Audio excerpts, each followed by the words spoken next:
Hello students, welcome to the channel.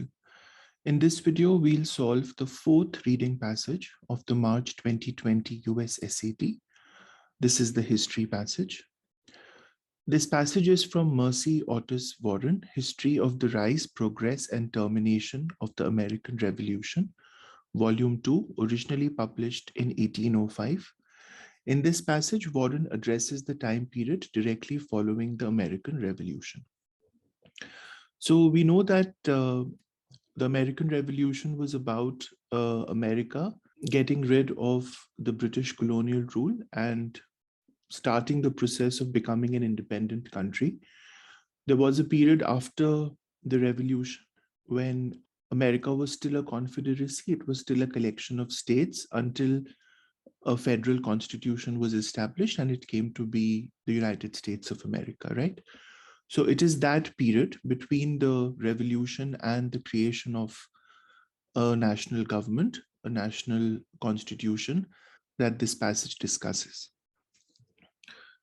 But though the connection was now dissolved and the Gordian knot of union between Great Britain and America cut in sunder, though the independence of the US was by the treaty clearly established on the broad basis of liberty, yet the Americans felt themselves in such a state of infancy that as a child just learning to walk, they were afraid of their own movements.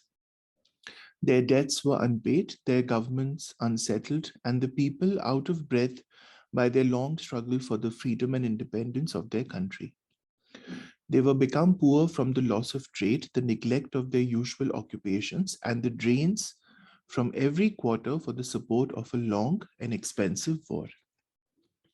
So this is the first paragraph, and it brings out this inherent dilemma of a newly independent country, that even though there was great joy over the independence from Britain that had been achieved at the end of the revolution, what was left was something that caused distress to ordinary Americans, because even though they had won liberty, it had come at a great cost, right? And in this particular paragraph, the cost is a very direct cost, right? The cost of having lost their trade, the cost of having lost their occupations, and the real and very tangible costs of running a long war, right? So here we are talking about the actual cost of a war and how it had depleted the country at the end of the revolution. From the versatility of human affairs and the encroaching spirit of man, it was yet uncertain when and how the states would be tranquilized and the union consolidated under wise, energetic, and free modes of government, or whether such, if established, would be administered agreeable to laws founded on the beautiful theory of republicanism, depictured in the closets of philosophers and idealized in the imagination of most of the inhabitants of America. So here, one of the main ideas is the theory of republicanism, which is to say a democratic republic where every individual would have a say in who gets to govern him, right? And this was directly opposed to the British system that Americans had gotten rid of, because Britain was governed by a monarchy, and that was entirely different from the kind of government that America wanted to establish for itself, right? But that process of forming a national government, that process of forming a democratic republic was still in the future, because at present, it was a collection of states. It was a confederacy that had won the revolution, and how a union, a consolidated union, would be established was still a question before Americans. It is indeed true that from a general attention to early education, the people of the US were better informed in many branches of literature than the common classes of men in most other countries. Yet many of them had but a superficial knowledge of mankind. They were ignorant of the intrigues of courts, and though convinced of the necessity of government, did not fully understand its nature or origin. They had generally supposed there was little to do but to shake off the yoke of foreign domination and annihilate the name of king. So this kind of takes forward the theme in the first paragraph, that When you're fighting a foreign enemy, you are kind of united by this desire for independence. And that is something that had happened in the US as well. They had shaked off the yoke of foreign domination. They had annihilated, they had destroyed the name of king. But now they had to face the very real and complex task of forming a government of their own. And it was not an easy task, because if you look at the history of government formation, a newly formed state always struggles with that. Even though Americans were educated, because they were a new country, they were not conversant with how government is run, the intrigues that government formation entailed. They felt that if they threw off the yoke of foreign domination, a new country would establish itself and they would be rewarded with a new government. But the hard task that lay ahead of forming that government, Americans did not completely understand the weight of that task. They were not generally sensible that most established modes of strong government are usually the consequences of fraud or violence against the systems of democratic theorists. They were not sensible that from age to age the people are flattered, deceived, or threatened until the hoodwinked multitude set their own seals to a renunciation of their privileges and with their own hands rivet the chains of servitude on their posterity. So, the author here is talking about the very real problems with government formation, right? A lot of times, even though we know that democracy is the best form of government, democratic government itself is not always free of corruption and free of fraud, right? So at the time, Americans felt that a democratic republic would be the most beautiful form of government that they could install, but they were not aware that even that form of government had its own problems, right? Democracy is rule of the majority, and whoever panders to the majority gets the vote. And so, when the author says that the hoodwinked multitude, he refers to how the multitude, the majority of the population, is fooled by a demagogue, somebody who panders to their demands. And so they set their own seals to a renunciation of their privileges. The majority renounce, they give up their privileges by falling for the words of the demagogue, and with their own hands rivet the chains of servitude on their posterity. And they establish a system, or they give the go ahead to a system that will bring problems, that will bring negative consequences for their posterity. They were totally fearless of the intrigues or the ambition of their own countrymen, which might in time render fruitless the expense of their blood and their treasures. These they had freely lavished to secure their equality of condition, their easy modes of subsistence, and their exemption from public burdens beyond the necessary demands for the support of a free and equal government. But it was not long before they were awakened to new energies by convulsions both at home and abroad. So here the author repeats that idea, the idea that the Americans were fearless of the intrigues that lie at the heart of government formation, and particularly the ambition of politicians, which can render a system which, even though it is democratic in name, does not really fulfill the tenets of democratic republic, right? It is driven by fraud, it is driven by corruption. But at the time, Americans were not aware of these inherent contradictions of running a government, and particularly because they had completely devoted themselves to throwing off the British rule, to defeating the British. They were absolutely ready, they felt, for what came after. New created exigencies or more splendid modes of government that might hereafter be adopted had not yet come within the reach of their calculations. Of these, few had yet formed any adequate ideas, and fewer indeed were sensible that though the name of liberty delights the ear and tickles the fond pride of man, it is a jewel much oftener the plaything of his imagination than a possession of real stability.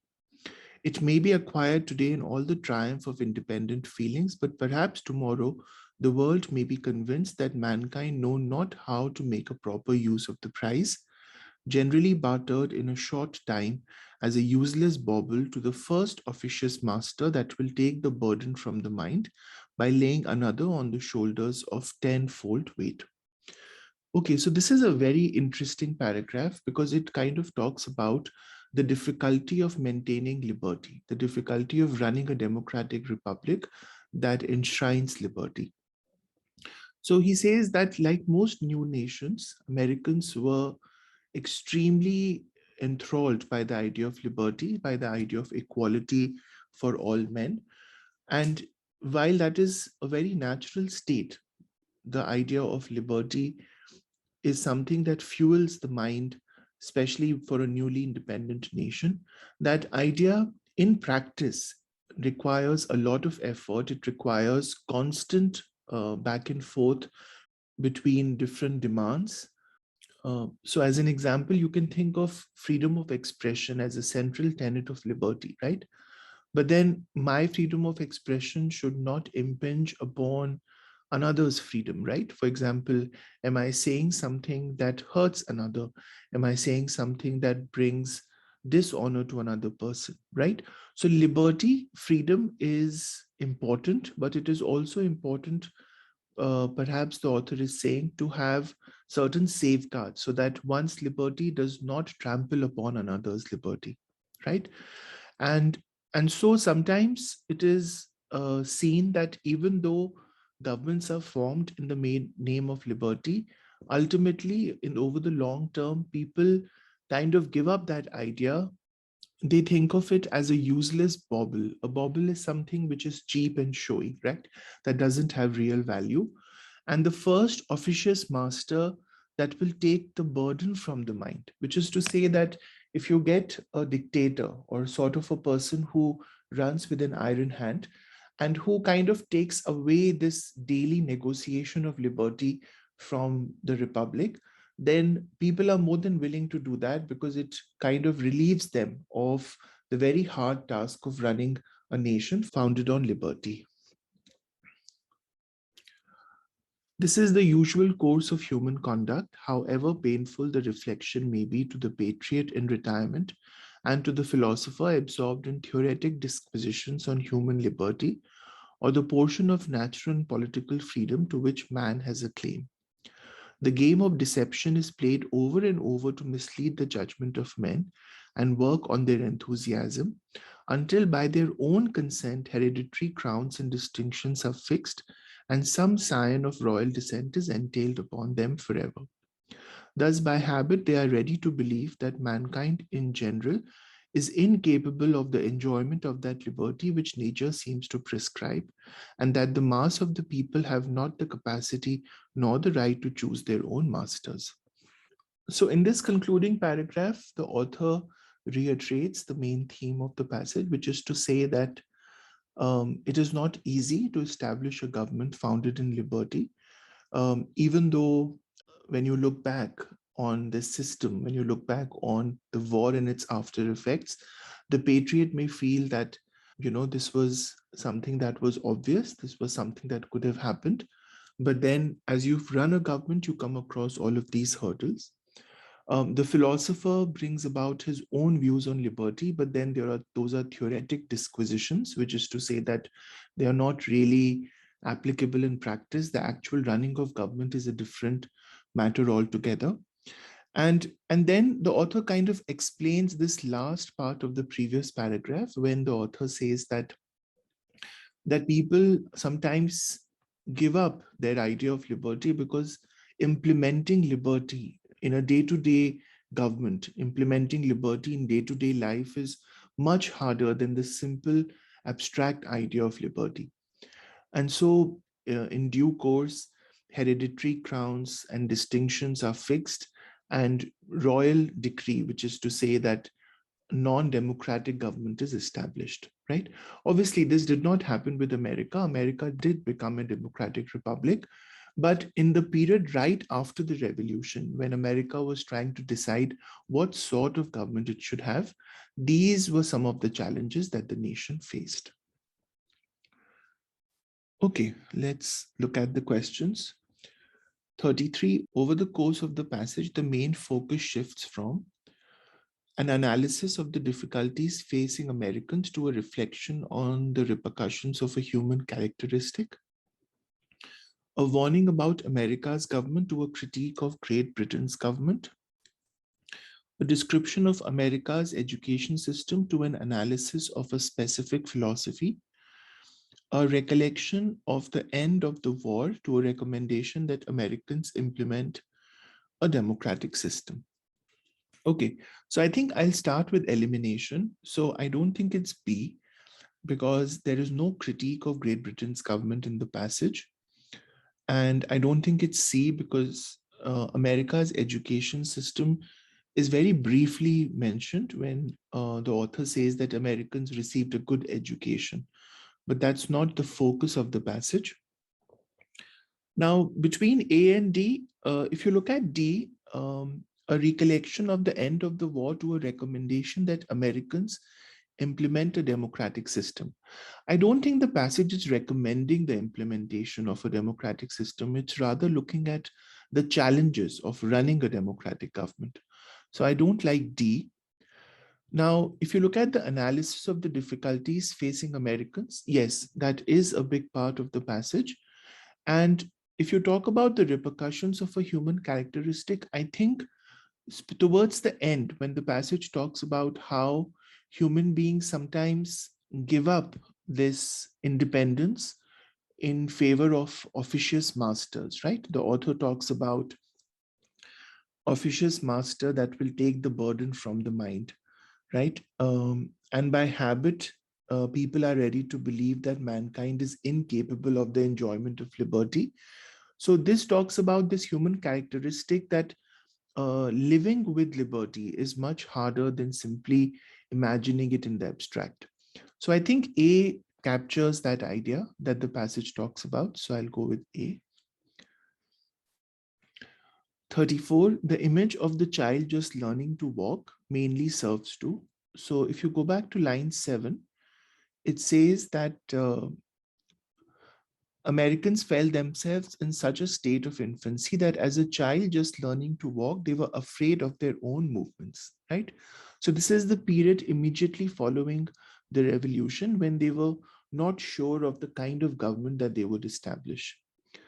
So this serves to characterize the US decision to seek independence from Great Britain as juvenile, emphasize the inexperience of Americans in navigating their new political position, acknowledge the naivety of Americans in believing in an equitable society, criticize the US attempts to become isolated from the rest of the world. So it's B, right? Because Americans were inexperienced. They had never run a government before. So this was the first time that they were doing it. So their inexperience is captured with this idea of a child just learning to walk. Now, this is not to characterize their decision to seek independence as juvenile. At no point does the author criticize their decision to seek independence. So it's not A. I don't think the author speaks of the naivety of Americans in terms of believing in an equitable society, right? That's not what he means when he talks about naivety. He talks about naivety in the sense of not knowing that running an equitable society is a hard task, right? So the belief in an equitable society is fine. That's not something that the author criticizes. And there's no mention of the US's attempts to become isolated from the rest of the world. So D is wrong. Warren implies that after Americans won independence, they questioned whether they would be. Okay, and is this, okay, this is not evidence pair. Whether they would be forced to rejoin with Great Britain to secure their financial future, able to return to the occupations they held before the war, able to create a political system that appeases all citizens, beholden to other countries because of their amassed debt. Okay, so I think we'll look at the first paragraph again. So what were Americans worried about, right? They felt themselves in such a state of infancy. They were afraid of their own movements. Their debts were unpaid, their governments unsettled, and the people out of breath by their long struggle for the freedom and independence of their country. They were become poor from the loss of trade. Right. So if you now read this part, it kind of talks about they were worried whether the new form of government would appeal to all Americans, right? Whether such government, if established, would be administered agreeable to laws founded on the beautiful theory of republicanism, idealized in the imagination of most of the inhabitants of America. So they were worried if most inhabitants would find the new form of government appealing. So that is what option C says. They questioned whether they would be able to create a political system that appeases all citizens. They weren't worried about rejoining with Great Britain. That was out of the question. They had achieved independence, so A is wrong. They had lost their occupations, but the question of returning to those occupations was not something that worried them. So B is not mentioned. And they had unpaid debts, but the question of being beholden to other countries is again not mentioned. So B and D, you need to be careful because even though they have words that the passage mentions, the way the options are written is not correct. So C is the right answer. Warren contrasts Americans' knowledge of different areas of study with their unworldly view of popular literature, human nature, education in other countries, the theories of democracy. So this is B, right? Because the author categorically states that Americans were generally well educated than the common masses of men in most countries, yet they had a superficial knowledge of mankind, which is to say that they did not understand how the human heart and the human mind worked when running a government, the kind of intrigues that were part of running the government, right? So Americans had a superficial knowledge of that. So B is the best answer. Okay, in the passage, Warren characterizes Americans of the post-Revolutionary War period as naive and idealistic, aimless and neglected, imaginative and resourceful, learned and cultured. So I think it should be A, but this is an evidence question. So let's work with the line numbers. 19 to 24, 25 to 28.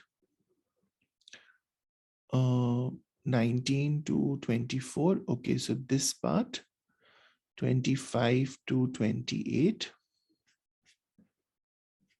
30 to 35, 62 to 69. 30 to 35, 62 to 69.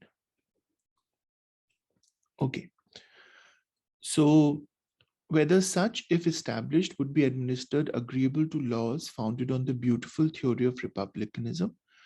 Right. So this is talking about their worry whether the government that they establish would be suitable to the task of running the country. So I don't think this talks about how the author depicts Americans. So yeah, so I don't like this. It is indeed true that from a general attention to early education, the people of US were better informed in many branches of literature. Right. So it does talk about the fact that they were informed in many branches of literature and were better educated. So I can agree with learned, but I don't think there is any particular mention of cultured, right? So the focus is on being educated, but I don't think the idea of being cultured is captured there. So it's not D. So I think this doesn't make sense either. Yet many of them had but a superficial knowledge of mankind. They were ignorant of the intrigues of courts, and though convinced of the necessity of government, did not fully understand its nature or origin, right? So this is a good option for naive and idealistic because they were naive. They did not completely understand how human nature worked. And they were idealistic because they thought that the theories of democratic republicanism that they were attached to would actually work in practice, but that was not the case. So I like A and I like C for 38. Let's just look at the final option. It may be acquired today in all the triumph of independent feelings, but perhaps tomorrow the world may be convinced that mankind know not how to make a proper use of the prize and barter it in the short time to the first officious master. So this talks about the difficulty of running a government based on liberty. So that does not really relate with any of these other options, right? So yes, so I think C for 38 and A for 37. 39, Warren claims that there is a historical pattern of governance that should serve as a warning to Americans, in that the most successful governments are reluctant to impose constraints on their citizens but actively censor any public criticism, unable to discontinue policies enforced by their previous leaders, enabled by their citizens' blind trust to act without oversight, willing to use treachery or intimidation to maintain their position of power. So I think this comes from here. They were not generally sensible that most established modes of strong government are usually the consequences of fraud or violence against the systems of democratic theorists, right? So leaders indulge in fraud, they indulge in violence to maintain their hold on government, right? So, so I think D captures that more successful governments are willing to use treachery or intimidation to maintain their position of power. Option A is not correct because there's no mention of a reluctance to impose constraints. In fact, that would be a good thing if they do not impose constraints, but the author doesn't present it as such. Unable to discontinue policies enforced by their previous leaders. So again, there is no mention of previous versus current leaders. And they are enabled by their citizens' blind trust to act without oversight. I think this part of blind trust is not really captured in the passage because it's not about blind trust. It's about their ability to kind of hoodwink citizens, to kind of make a fool of citizens with their words, with their actions, to continue to believe in them, right? So I don't think C captures that very well. So D is a better answer. Which choice provides the best evidence that after the war, Americans wanted a political system that did not require much of them? Okay, 39 to 44, 48 to 52.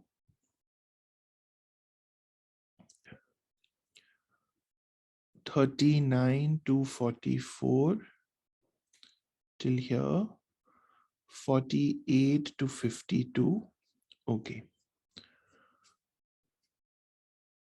55, 57, 80 to 85. 55 to 57 and 80 to 85. Okay. So they wanted a system that did not require much of them. They were not sensible that from age to age, the people are flattered, deceived, or threatened until the hoodwinked multitude set their own seals to a renunciation of their privileges. Right. So this doesn't have anything to do with Americans wanting a system that doesn't ask much of them. Okay.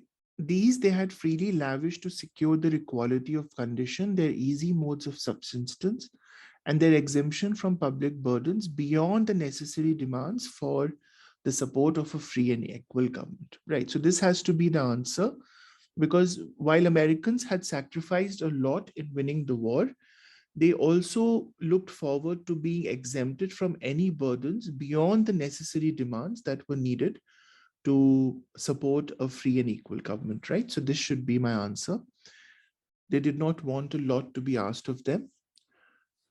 Okay, and then 55 to 57, new created exigencies or more splendid modes of government that might hereafter be adopted had not yet come within the reach of their calculations. Right, so this again talks about new kinds of government that looks to the future. So this doesn't really talk about, that they did not want much to be asked of them.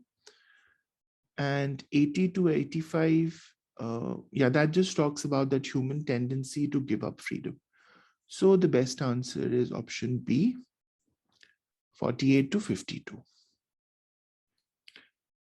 As used in line 48, secure most nearly means 48.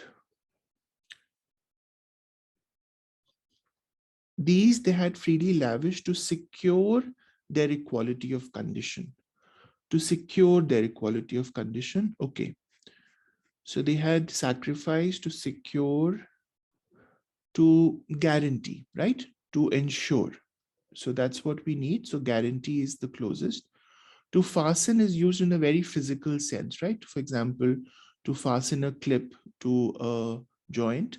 So that doesn't make sense in this context. To promise would not capture the right meaning because I'm trying to say to ensure the equality of their condition, right? So that's not a promise. That is to bring something about that makes sure that this is given. So it's not C. And control also does not fit the context. So A is the best answer. In the last paragraph, Warren states that rulers are appointed through deceptive means and by promising economic equality to all citizens, the persuasive ideologies of philosophers, bartering with other political leaders, the compliance of the public. So this is D, right? The last paragraph very categorically states that leaders use deception and they use this really universal human tendency of people giving up this challenge of liberty, of running a government founded on liberty in their day-to-day life in favor of leaders who then run with an iron hand. So yeah, so D is the best answer. There's no mention of leaders promising economic equality, so that's not correct. The persuasive ideologies of philosophers are trampled upon in actual day-to-day running of government, so that's not correct. And there's no mention of bartering with other leaders. So D is the best answer. Okay, let's grade this starting from 33. A, B, C, B, A. A, B, C, B, A. C, D, B, A, D. C, D, B, A, D. Okay, great. So we got all correct. Hope this exercise helped. If it did, hit like and subscribe to the channel. Let me know in the comment section what other videos you'd like me to upload. I'll see you guys in a new video soon. Take care. Bye-bye.